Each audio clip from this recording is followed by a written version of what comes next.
Welcome to Two Open Doors, the podcast that explores our power to open or close the doors of relationship with the important people in our lives.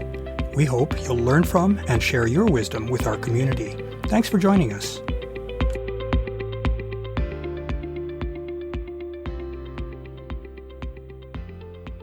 In our previous episode, we revisited the nature and role of commitment in deeply connected relationships, and we then focused on the benefits and costs of uncommitted relationships.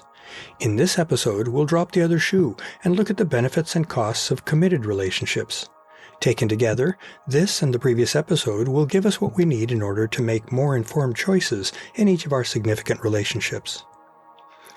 As in the previous episode, I'd like to start by noting that the observations and conclusions that I share here are my own and are based on my personal experiences as well as on observations of others' relationships. Others undoubtedly hold different views and reach different conclusions. There's certainly room for divergence in how each of us understands the complex world of human relationships. As we concluded in the prior episode, commitment entails making a decision about our future actions and choices, and then holding ourselves responsible to abide by that decision. We noted that commitment entails our making a conscious decision to dedicate time, resources, and allegiance to a particular partner. We also saw that uncommitted relationships come with specific benefits and costs. Life is full of trade-offs, and our relationship choices are no exception. Let's now turn our attention to the benefits and costs of choosing to be in a committed relationship. To allow us to compare the benefits and costs of uncommitted and committed relationships, we'll consider the same facets of relationship that we used in looking at uncommitted relationships. That is, responsibilities to one's partners, relationship investments, and access to intimacy. As the term commitment connotes, making a commitment to someone entails assuming some responsibilities toward them. In deciding to commit to a relationship, we consciously and willingly agree to limit our personal freedom to some extent in order to be present with and supportive of our partner. While making such a decision may seem personally disadvantageous, it isn't an act of blind self-sacrifice. It's a choice to give something up in order to attain other benefits that are presumably deemed more important than what is lost. This is true even in the case of acting out of selfless love, since in such cases a partner is deemed so worthy of love and support that they warrant personal sacrifice. Because assuming responsibilities results in taking on personal constraints, we can consider this aspect of being in a committed relationship to be a cost of such a relationship. There are a number of ways in which those responsibilities may play out, including the following. First, being in a committed relationship involves the intertwining of two people's lives to at least some extent. Note that commitment can take many forms and many degrees of expression, which can cover the span from simple shows of support and validation to life-altering decisions to intimately combine lives. The existence of this intertwining means that one partner's choices and decisions can affect the other partner. Because of that interdependence, each partner in a committed relationship needs to involve their partner in decision-making, at least in matters that may affect that partner. Each partner's personal decision-making freedom is thus reduced. Second, as a result of the preceding constraint, the partners in a committed relationship take on a responsibility to negotiate important life choices and goals. That willingness requires that each partner refrain from insisting on having everything go their way, potentially at the expense of their partner. We all know people who selfishly ignore or suppress their partner's preferences and wishes, and we're aware of how that can erode the mutual caring in such a relationship. Recognizing the importance of negotiation also underscores the need for clear, honest, and constructive communication between partners. That requires not only openly sharing one's desires and feelings, but also not hiding potentially significant information from one another. Constructive communication also requires a spirit of kind and compassionate sharing of information, even when dealing with sensitive or challenging subjects. Third, the partners in a committed relationship share in at least some significant aspects of each other's lives. That sharing includes presence and availability to each other in a reliable way.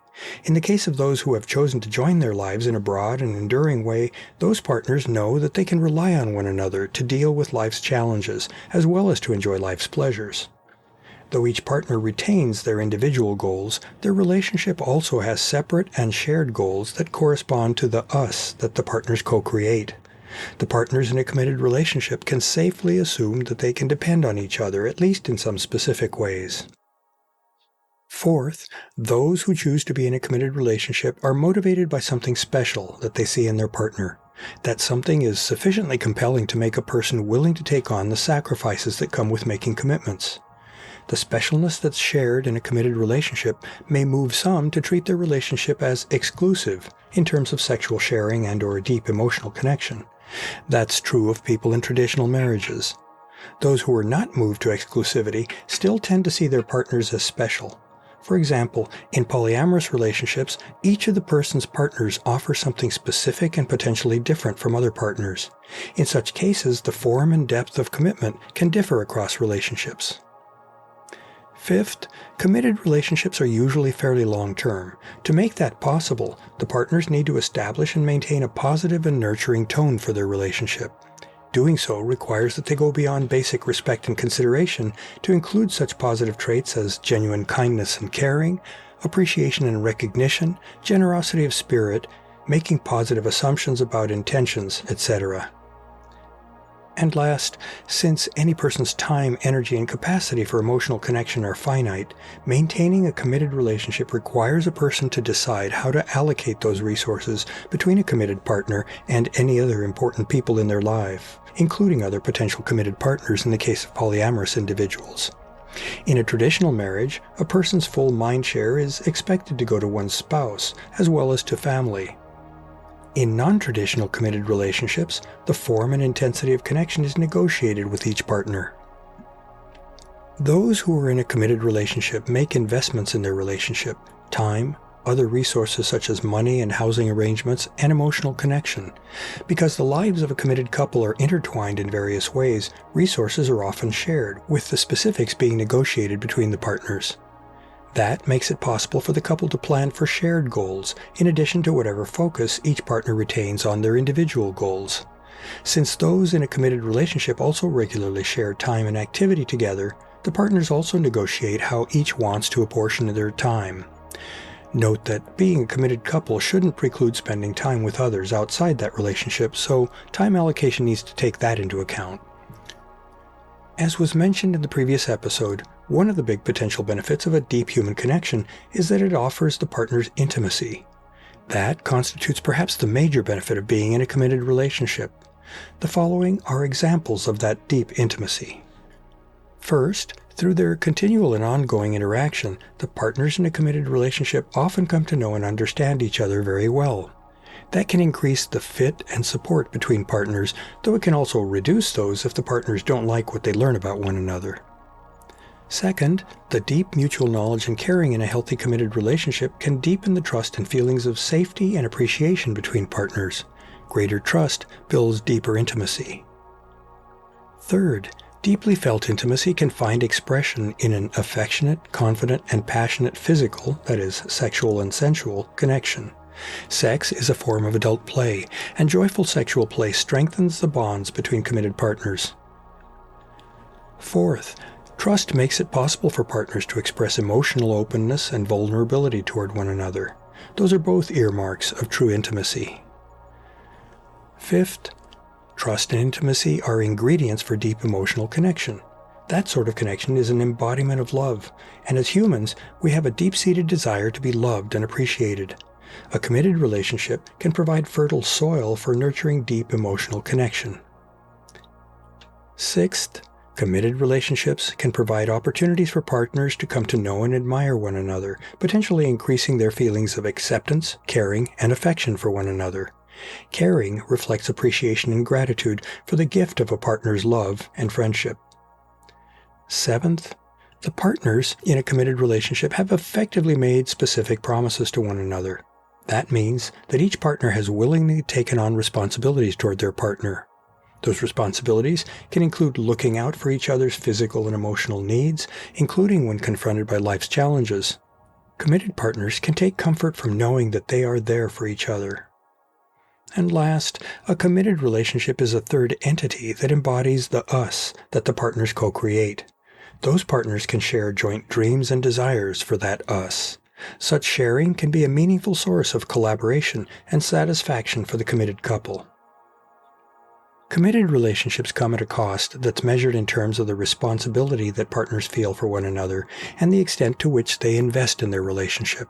However, commitment can also offer rich benefits in the form of a level of intimacy that isn't usually found in uncommitted relationships, and which may in fact not be attainable without commitment. The partners in committed relationships place more weight on the value of deep connection than they do on the value of remaining fully autonomous individuals, though of course they do remain individuals. They also value connection more highly than whatever costs, such as time or resources, are needed to sustain the relationship. As we've seen over the last 2 episodes, both uncommitted and committed relationships offer benefits and incur costs. Ultimately, which is most beneficial for a given pair of individuals depends on how those individuals value autonomy versus the cost of relationship versus intimacy. It's a trade-off, like so many things in life. To learn more about Two Open Doors and to engage with our community, I'd like to invite you to visit the Two Open Doors private Facebook group for posts and discussion, and the Two Open Doors meetup group for events. I also invite you to contact me directly by writing to me at Claude, C-L-A-U-D-E, at twoopendoors.com. I'd love to hear from you, and I'll use your inputs to guide my work on future blog posts and podcast episodes. Thanks for visiting Two Open Doors.